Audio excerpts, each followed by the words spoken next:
मैं क्या रोशनी डालूं? बहरहाल असलम साहब ने जो कुछ भी कहा है उसके एक एक लफ्ज से मुत्तफिक हूं। मुझे कुछ हालात बेहतर नजर नहीं आ रहे। जो हवा आपकी तरफ आनी चाहिए थी वो तो कहीं और जा रही है। अभी के अभी मेरे कमरे से निकलो।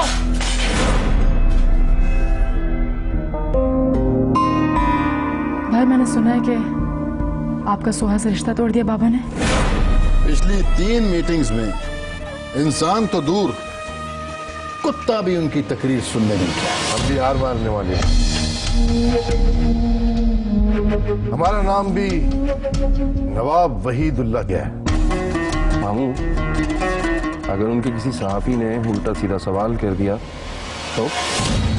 सर मुझे तो लगता है कि उन्होंने हार मान ली है और अपना नाम वापस लेने के लिए ये प्रेस कॉन्फ्रेंस रखी।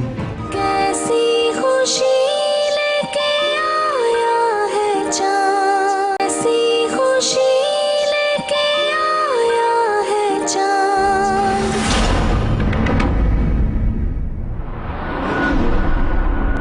प्रेस कॉन्फ्रेंस शुरू होने में अभी 1 मिनट बाकी है। इतनी जल्दबाजी की क्या जरूरत है? सारों के सवालों के जवाबात हम जरूर देंगे।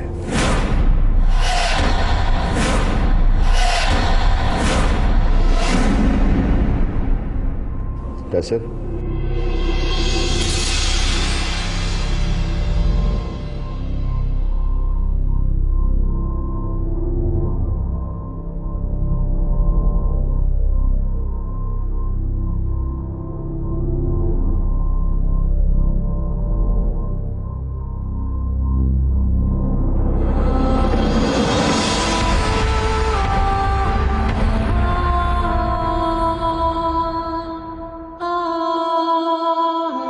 आइए।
ये मोहतरमा कौन है? आप लोगों की ख्वाहिश थी ना कि हम आपको सच बताएं। ये हमारी बहू है।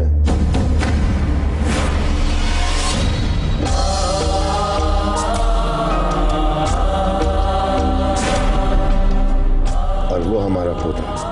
अच्छा, तो ये है वो जिनके बारे में कहा जा रहा है कि इनका हस्बैंड और आपका बेटा जिंदा है, लेकिन इलेक्शन में सिंपैथी गेन करने के लिए आपने उसको मरा हुआ डिक्लेयर कर दिया। ये बेवा है। इन्हें देख के आपको लगता है कि इनका शौहर जिंदा होगा?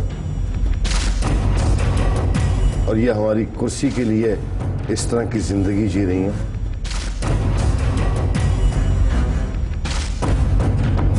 जिन घरों में पोते पैदा हो जाते हैं उन घरों में कुर्सी की कोई अहमियत नहीं होती।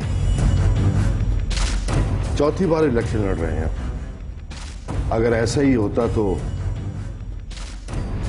3 बच्चे और मार चुके होते। जवान औलाद को खोने से बड़ा दर्द और कोई नहीं होता। लोग कहते हैं कि हम उनके मरने का फायदा उठा रहे हैं। क्या हो गया लोगों को? हम अपने जवान बेटी की मौत पर सियासत करेंगे? असलम शेख जो हमारे अपने भतीजे हैं, हम उनसे कहना चाहते हैं कि हमने कब कहा है कि हमारा बच्चा मर गया, हमें वोट दो। ये तो वो कह रहे हैं कि हमारा भाई नहीं मरा। अगर उनका भाई नहीं मरा तो जाए लेकर आए कहीं से। अगर वो जिंदा है तो हम ये कुर्सी उनके हवाले कर देंगे। खून में जोश आना बड़ी अच्छी बात होती है, लेकिन खून का खेल मत खेलें। ये हमारी बच्ची है। अगर इसका बेवा होना झूठ है, हमारे पोते का यतीम होना झूठ है, तो फिर सारी दुनिया झूठी है। हम अपने वोटर से जो हमसे नाराज हैं उनसे कहते हैं कि हमें वोट ना दें वोट। लेकिन अल्लाह ताला की अदालत में जब उनसे पूछा जाएगा कि एक बेवा और एक यतीम जब तुम्हारे सामने थे और तुमने लोगों के कहने पे उन्हें झूठा बनाया, तो उस अदालत में क्या जवाब देंगे? प्लीज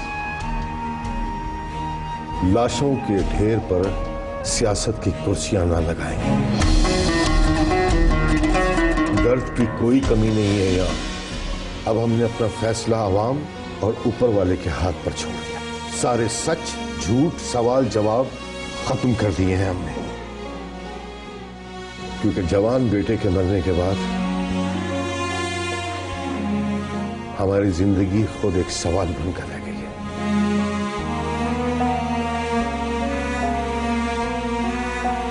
हो सकता है कि आपके दिलों में और भी सवालात हों, लेकिन हम किसी सवाल का जवाब नहीं देंगे। अब वोटर के हाथ में है कि वो हमें इसका क्या सिला देते हैं, और आपकी मर्जी है, आप जो चाहें लिखें।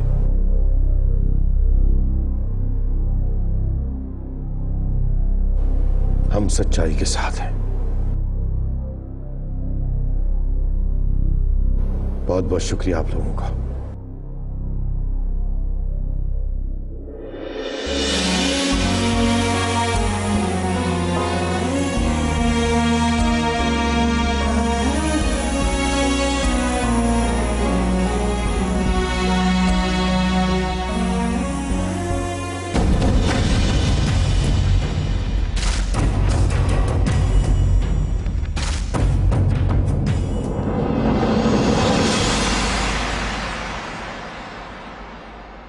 तुम तो कुछ कर ही नहीं सकते। तुम्हें अच्छी तरह से पता है मुझे सियासत का कितना शौक है, लेकिन एक नई लड़की, एक नई बहू आ जाती है, मेरी जगह ले लेती है और हम कुछ नहीं कर सकते। हाँ, क्यों?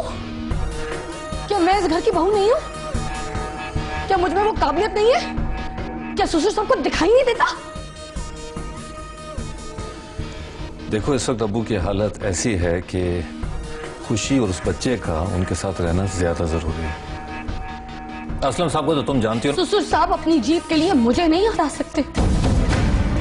मैं हार नहीं सकती, अपने ख्वाबों के लिए मैं हार नहीं सकती। एक नई लड़की को मैं अपनी जगह नहीं दे सकती। मैं दौलत में हिस्सेदारी बर्दाश्त कर सकती हूँ, मगर अपने ख्वाबों में किसी को हिस्सेदार नहीं बना सकती।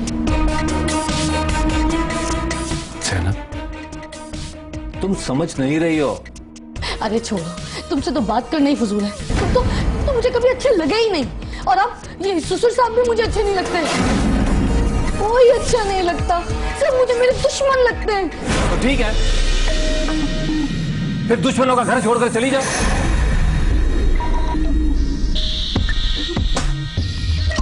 हाँ, नहीं जाऊंगी। फिर दुश्मनी का मजा ही क्या? मजा तो तब है कि दुश्मनों के साथ रहकर दुश्मनी करते। कोई हाल नहीं है तुम्हारा, तुम्हें समझना बहुत ही मुश्किल है। कभी कोशिश भी ना करना।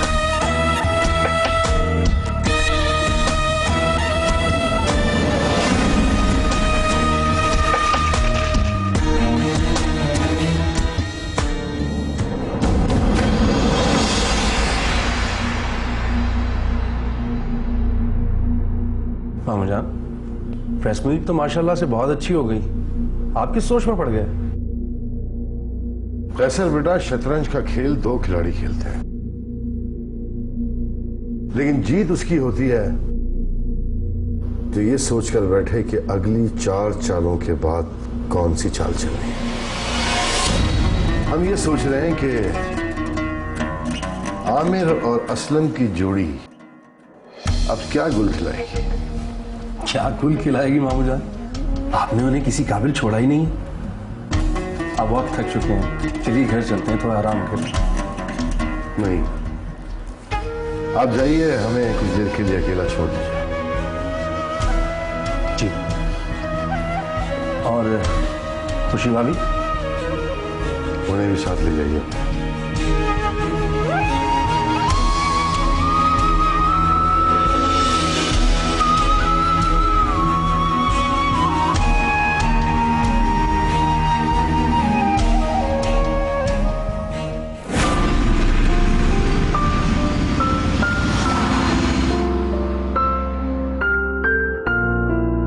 भाभी, आपको अच्छा तो लग रहा है ना?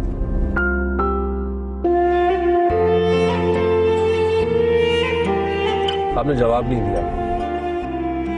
मैं समझ गया कि कैसा लग रहा है आपको उस घर में। कोई बात नहीं, आहिस्ता आहिस्ता सब कुछ ठीक हो जाएगा। वैसे तो घर में सब बहुत अच्छे हैं, कुछ हालात ऐसे हो गए जिसमें शायद उनकी भी गलती नहीं है। अगर वो आपके साथ बदसलूकी कर रहे हैं तो इसमें उनकी कोई ना कोई मजबूरी होगी। वैसे तो मामू ममानी बहुत अच्छे हैं और मेरी अम्मा तो बहुत ही स्वीट है, इसलिए नहीं कि मेरी अम्मा। और जैनब भाभी थोड़ी तीखी है। वो आपने डाकन वाले ड्रामे देखे हैं ना, समझ लें सेम टू सेम वैसी हैं वो। और बेचारे मुराद भाई मजबूर सपेरा। अच्छा वैसे भाभी, आपकी और चांद भाई की पहली मुलाकात कहाँ हुई थी?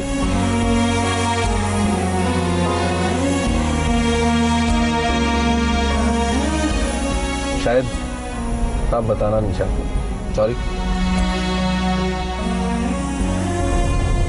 एक्चुअली उस दिन की बात है जब मैं रेलवे स्टेशन पर अकेली बैठी लाहौर जाने वाली ट्रेन का इंतजार कर रही थी।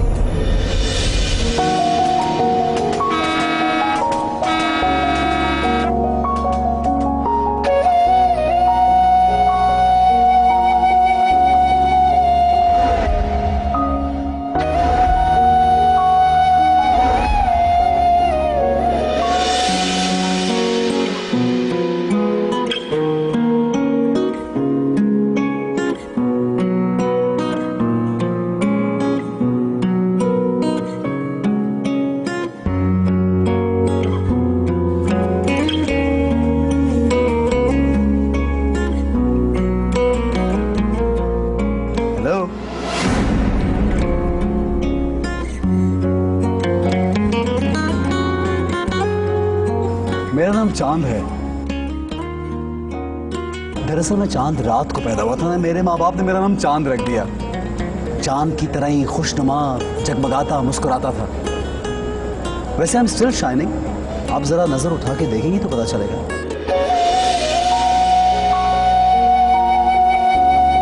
मैं सोच रहा था कि इतने बड़े स्टेशन पे इस अंधेरी रात में एक लड़की अकेली यहां बैठी है। काफी स्केरी सी बात है। आप यहां कर क्या रही है अकेली? अच्छा मुझे डरिए मत, मैं बहुत शरीफ आदमी हूं। मैं ट्रेन से पानी लेने के लिए उतरा था। वो तो मैंने एक अकेली लड़की देखी तो मुझे लगा मुझे आपकी मदद करनी चाहिए। You know it can be dangerous. आपको जाना कहाँ है? लाहौर। लाहौर? आपको परसों वाली ट्रेन से जाना है क्या? नहीं, इसके बाद जो ट्रेन जाएगी मैं उसमें जाऊंगी। इसके बाद कोई ट्रेन नहीं जाती। ये लाहौर जाने वाली लास्ट ट्रेन है। मेरी बात सुने मैडम, ये इलाका कोई अच्छा इलाका नहीं है। पास में गांव है, बड़े डेंजरस लोग हैं वहां के। मतलब आपको कुछ भी हो सकता है, आपकी मर्जी है। अगर नहीं जाना चाहती इट्स योर चॉइस, तो फिर मैं आपकी खबर अखबार में पढ़ूंगा। I want to help you, आइए। नहीं, दरअसल मैं अजनबियों से मदद नहीं ले सकती। अजनबियों से मदद नहीं ले सकते? तो ये ट्रेन चलाने वाला आपके मामू लगते हैं क्या? वो जो चाय बना रहे हैं वो आपके चाचू हैं? बताइए तो, किसी ना किसी से तो मदद लेनी पड़ेगी। आइए, ले चलता हूँ आपको। आ जाइए। लेकिन मैं क्या मैं? देखिए बात सुने, आप जाना नहीं चाहती हैं, आपकी खबर अखबार में ना छप जाए, इस चीज़ का डर है आपको। मैं आपके साथ ऐसे कैसे चली जाऊं? Listen to me ma'am, I am a decent Pakistani citizen. अब पाकिस्तानी लोगों की गैरत अभी जिंदा है, अकेली लड़कियों को कुछ नहीं कहते बल्कि मदद करते हैं। आइए तो, आइए। आपका नाम क्या है? हाँ, नाम क्या आपका? खुशी। आई लव खुशी। मेरा मतलब है खुशी किसको नहीं पसंद, हर कोई चाहता है उसको खुशी मिले जिंदगी में। आई मीन कौन नहीं चाहता उसके पास खुशी हो? खुशियां तो सबको पसंद है ना? नहीं? एक्सक्यूज मी चाचा जी। जी, आपको खुशी पसंद है? खुशी तो मुझे बहुत पसंद है, मगर ये मालूम नहीं कहाँ होती है। ये सामने बैठी है खुशी। ये तो बहुत अच्छी है। चाचा जी, अपनी उम्र का तो ख्याल कीजिए। जाइए, थैंक यू। शुक्रिया। आइए जी, इससे पहले कि ट्रेन निकल जाए। लेट्स गो, आ जाओ।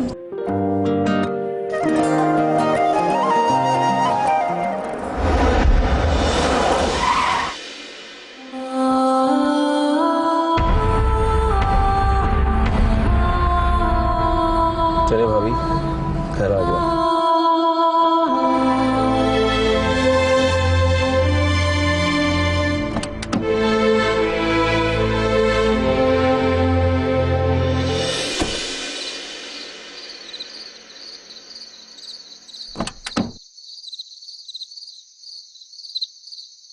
अम्मी अब्बू ने अच्छा नहीं किया, मुझे भी ले जाते प्रेस कॉन्फ्रेंस में।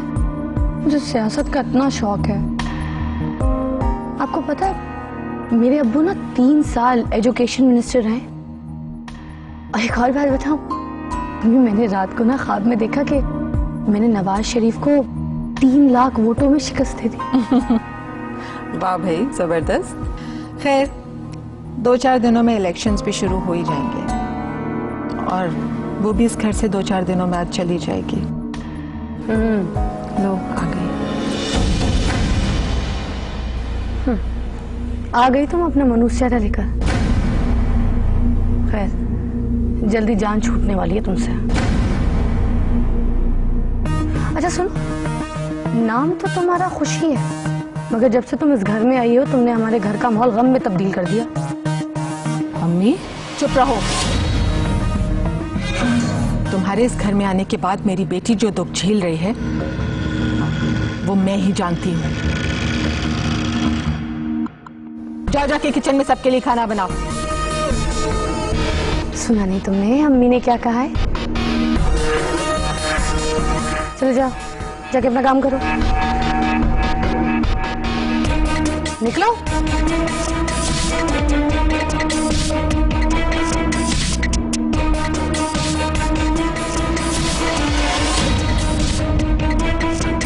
बड़ी मनहूस है।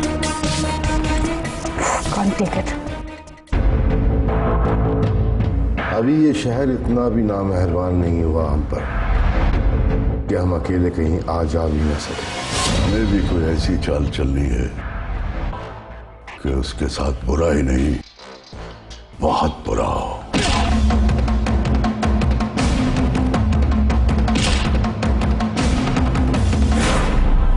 अबू, अम्मी और कैसर थोड़ी देर पहले तक यहीं थे, अभी अभी गए। घर जाकर छोटी बहू को हमारे पास भेजा। क्या जरूरत थी ऐसा हमला करवाने की? अगर मर जाता तो? क्या? ये तो मैं अभी आपके मुंह से सुन रहा हूं।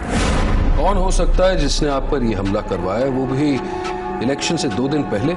कैसी खुशी कैसी खुशी लेके आया है चांद।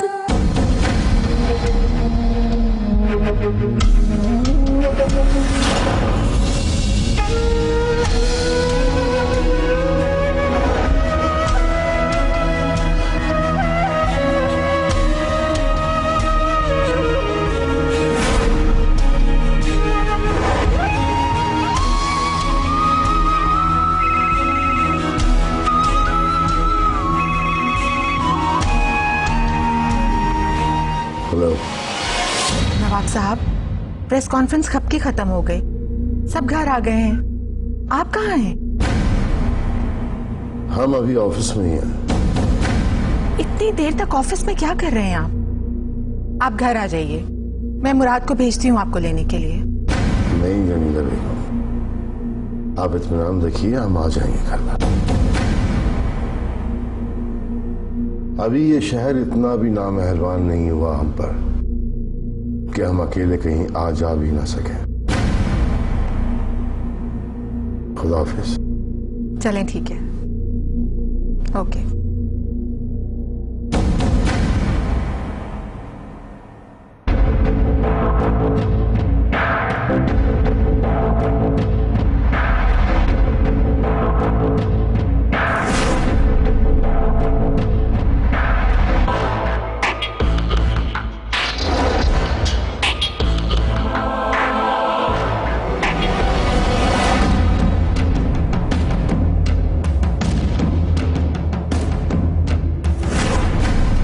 हमें भी कोई ऐसी चाल चलनी है कि उसके साथ बुरा ही नहीं, बहुत बुरा हो।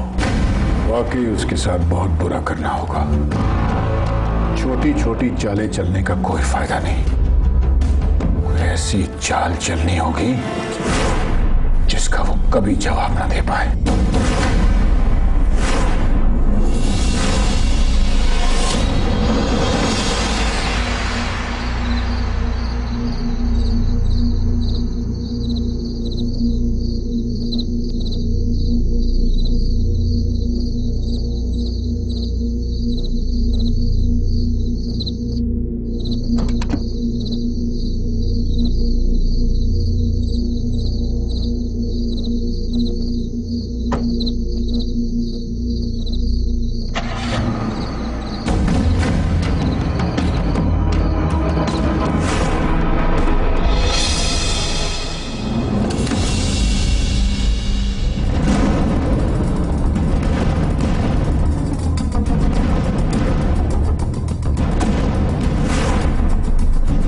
कौन है आप लोग?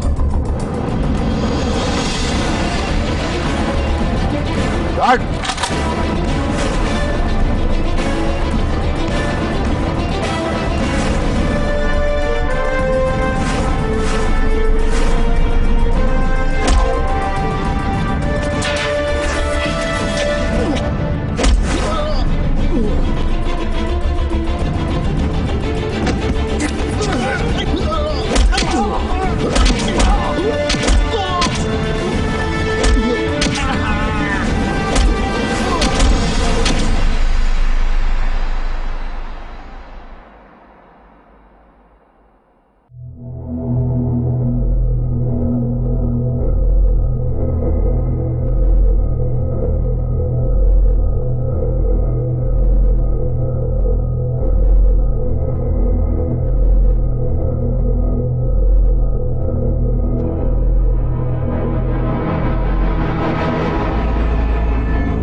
डॉक्टर साहब, अबू को होश आ रहा है। अबू, अब कैसी तबीयत है आपकी? ठीक तो है ना? बस आप आराम करें, उठने की जरूरत नहीं। चोटें ज्यादा हैं, एहतियात बरतनी होगी आपको। शुक्रिया डॉक्टर साहब। आप इनका ख्याल रखिएगा।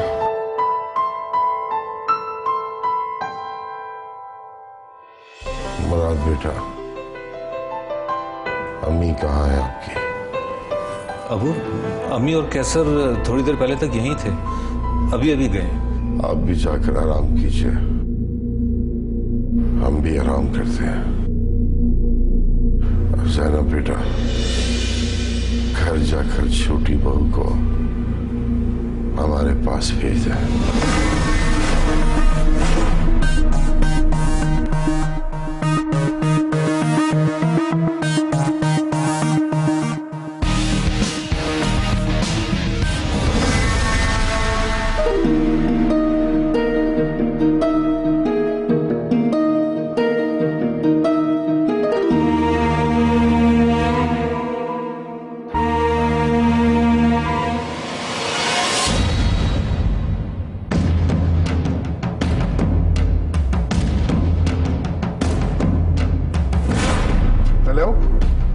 बहुत गलत किया तुमने, ऐसा नहीं करना चाहिए था।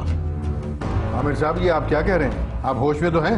मैं पूरे होशो हवास में हूं। इस तरह की बेवकूफियां करते रहे तो सियासी मुस्तकबिल खत्म हो जाएगा तुम्हारा। अरे आमिर साहब मैंने किया ही क्या है? तुम्हारी वजह से आज नवाब हॉस्पिटल में पड़ा है। क्या जरूरत थी ऐसा हमला करवाने की? अगर मर जाता तो? क्या? ये तो मैं अभी आपके मुंह से सुन रहा हूँ। मुझे तो खुद पता नहीं है कि किसने हमला करवाया। क्या तुमने नहीं करवाया? आमिर साहब, असलम शेख ऐसी बेवकूफियां नहीं करता। तुमने कुछ नहीं किया, मैंने कुछ नहीं किया, तो फिर किसने ये हमला करवाया? सारे न्यूज चैनल्स तुम पे और मुझ पे शक कर रहे हैं। अब तो पता लगाना ही पड़ेगा कि इस खेल के पीछे है कौन।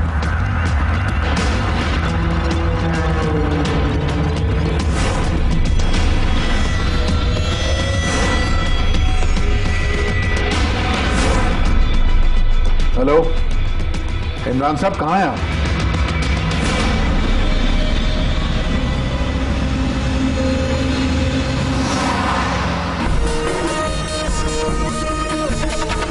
हर चीज मेरे खिलाफ, हर काम मेरे खिलाफ हो रहा है। और तुम उनके हाथ पे हाथ रख के बैठे हो। कुछ नहीं होगा तुमसे। सोच लिया मैंने, अब किचन संभालोगे तुम और मैं बनूंगी मर्द। बकवास बंद करो ज़ैनब। बकवास बंद करके क्या करूं मैं? इसी तरह जिल्लत बर्दाश्त करती रहूं मैं? किसने जलील किया तुम्हें? हाँ, तुम्हारे वालिद साहब ने, मेरे ससुर नवाब वहीदुल्लाह ने। क्या जलील किया तुम्हें? क्या किया? इतने प्यार से तो बात कर रहे थे वो। अच्छा, प्यार से बात कर रहे थे हैं? चलते वक्त क्या कहा था उन्होंने? घर जाकर छोटी बहू को भेज देना, जैसे सब कुछ वही है, मैं कुछ नहीं हूं। मगर तुम्हें क्या? जलील भी तो वही होता है ना जिसके पास इज्जत होती है। तुम्हें क्या पता इज्जत का? दिल तो कर रहे चलती गाड़ी में से कूद जाओ। क्या हो गया? पागल हो गई हो तुम? डरो मत, ऐसा मैं कुछ नहीं करने वाली। सब दिल कर रहे हैं, दिमाग नहीं। दिमाग तो कह रहा है कि अब मैं असलम शेख और आमिर खत्री से भी ज्यादा खतरनाक बन जाऊं। जब तुम्हारे वालिद साहब मेरी खुशी उस खुशी को दे सकते हैं ना, तो मैं भी उनको खुश नहीं रहने दूंगी। मैं तो उनकी सारी खुशी छीन लूंगी। Shut up Zainab, shut up. चलो यहाँ से। अरे गाड़ी तो जल्दी चलाओ, ऐसे टेस्ट करो।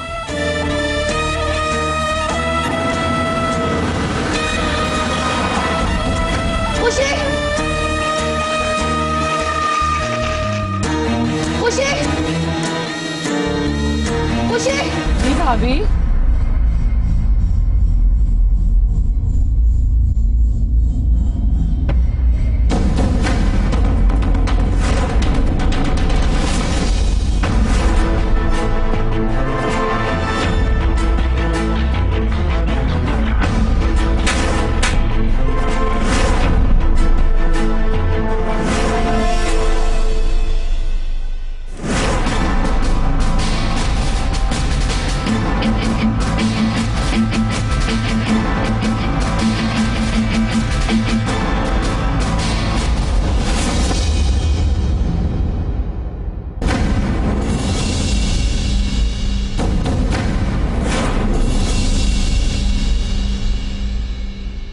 जी नवाब साहब, तो आपको किस पर शक है? कौन हो सकता है जिसने आप पर यह हमला करवाया, वो भी इलेक्शन से 2 दिन पहले? दरअसल एसपी साहब, हम उन लोगों को पहचान नहीं पाए। 4-5 लोग थे, अचानक हमला कर दिया। वैसे उनकी शक्लें पहचानने से कोई फायदा नहीं होगा। चेहरा तो वो पहचानना होगा जिसने आप पर यह हमला करवाया है। हमें किसी पर शक नहीं। कोई सियासी दुश्मन?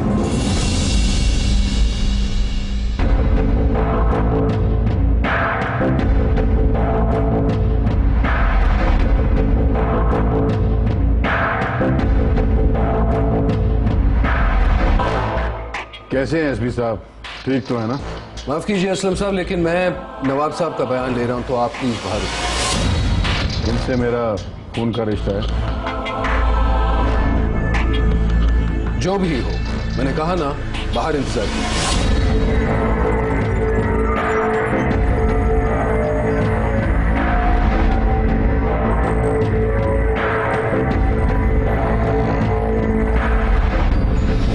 जी नवाब साहब, आपको क्या लगता है उनका इरादा क्या हो सकता है? कैश हम रखते नहीं हैं, सोना हम पहनते नहीं। हाँ, एक जान है, शायद वही लेने आया। तो फिर मैं रिपोर्ट में लिख दूं कि आपको किसी पर शक नहीं।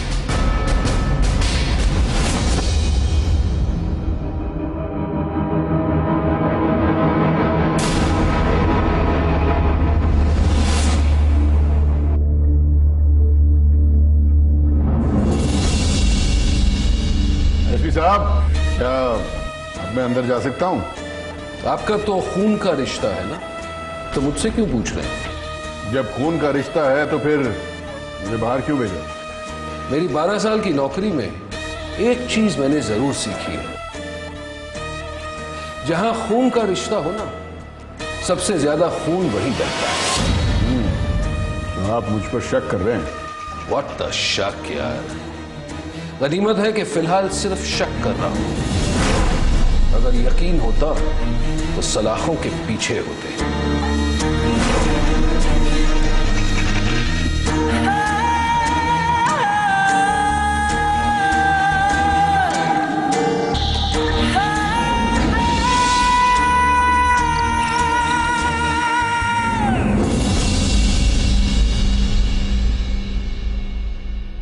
जो भी हुआ बहुत बुरा हुआ चाचा जान, लेकिन इसमें मेरा कोई कसूर नहीं है।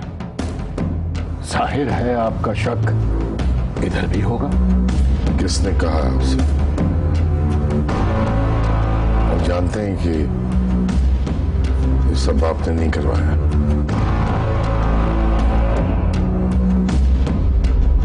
ये हमला हमने खुद अपने ऊपर करवाया है।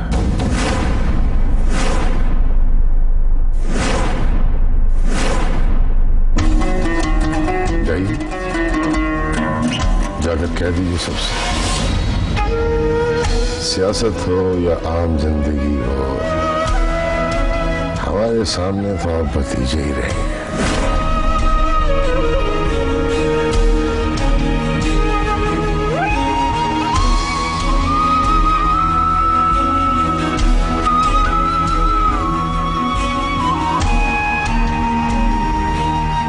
खुशी बेटा, बाहर मीडिया के लोग आए हुए हैं।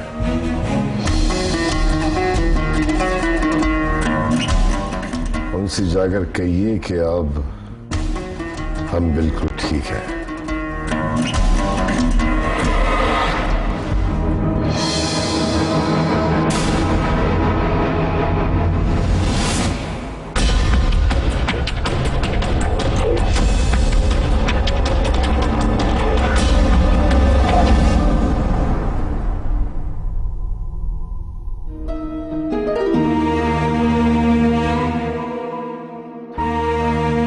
नवाब साहब कैसे हैं? इस वक्त अब्बू बिल्कुल ठीक है। उनकी हालत अब पहले से ज़्यादा बेहतर है। आप सब उनके लिए दुआ करें कि अल्लाह ताला उन्हें जल्द सेहतयाब करे।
हमारे पुलिस स्टेशन तशरीफ लाइए। मैं आपको दिखाऊंगा कि कितने इज्जतदार फैमिलीज की इज्जत हमने अपने फाइल्स में कैद कर रखी है।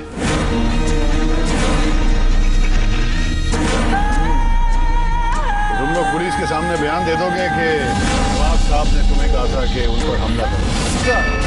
यानी कि काम चाचा ने किया और भतीजा कर रहा है। आखिर जब खून का रंग सफेद हो जाता है तो रिश्तों के फर्क हो जाते हैं। क्या करें एसपी साहब, खून तो एक ही है ना, तो खून जोश भी मारता है। काम के साथ साथ बच्चे का ख्याल भी रखा करो।